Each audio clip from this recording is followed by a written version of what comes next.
Hey YouTube, welcome back. In today's video, we are going to compare and contrast the School of Alexandria with the School of Antioch. At the heart of this issue is the difference between an allegorical interpretation of Scripture and a literal interpretation of Scripture. Before we get started, I want to take a moment to ask you to please hit the like button and subscribe to this channel. Also, I have a few names that are hard to pronounce in this video, and I looked them up to try to get the proper pronunciation, but I am aware that I may be pronouncing some of these names wrong, so please just bear with me.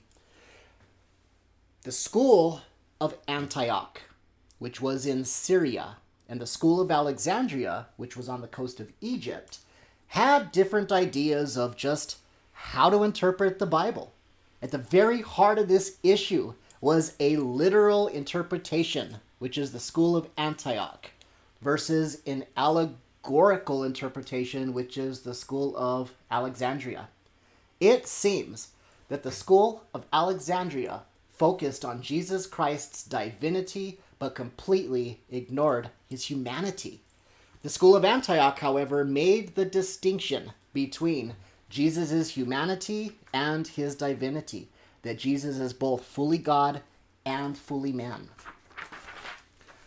The School of Alexandria was founded around the year 180 AD by Plotinus and was the first known Christian school ever to exist. The School of Alexandria quickly led the way in teaching an allegorical method of interpreting Scripture. Augustine described allegorical interpretation as the understanding of one passage of Scripture by virtue of example, concept, or another passage.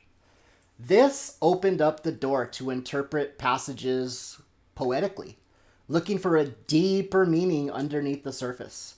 Clement and Origen tried to blend Christianity with Greek culture, which was heavily influenced by Plato. The Alexandrians pretty much found allegory in every single passage of Scripture and focused on the divinity of Jesus and neglected Jesus' humanity. They felt that an overemphasis on the humanity of Jesus led to heresies such as Nestorianism, so they swung the pendulum in the extreme opposite direction. The Alexandrians drifted way too far into Monophysitism, which ignores Jesus' humanity with the belief that Jesus was only divine. The School of Antioch, however, emphasized the literal interpretation of scriptures. I also emphasize and interpret the Bible literally.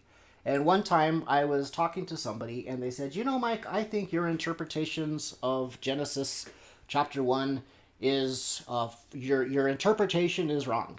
And I said, well, that's the beauty of my view of a literal Genesis. It's not an interpretation at all, but rather it's a straightforward reading.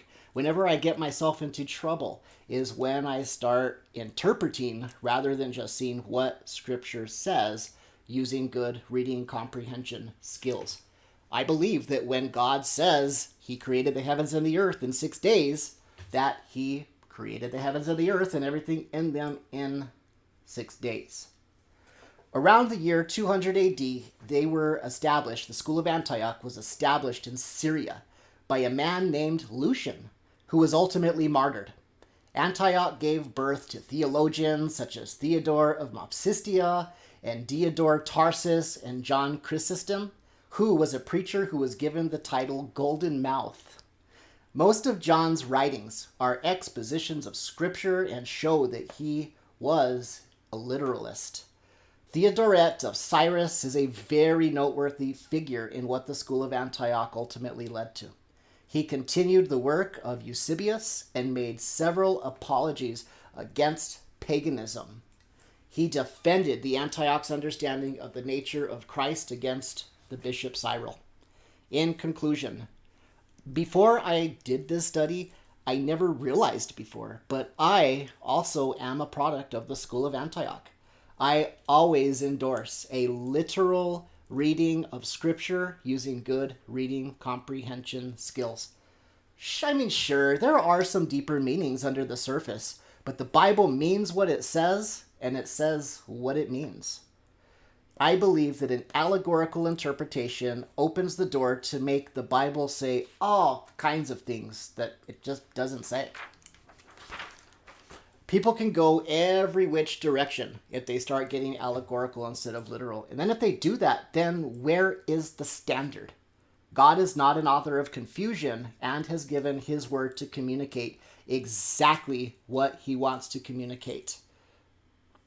I am glad to have done this study because now I understand the root of where the two different camps of an allegorical interpretation versus a literal interpretation come from. Thank you for watching. Please hit the like button, subscribe to this channel, and I hope to see you in the next video.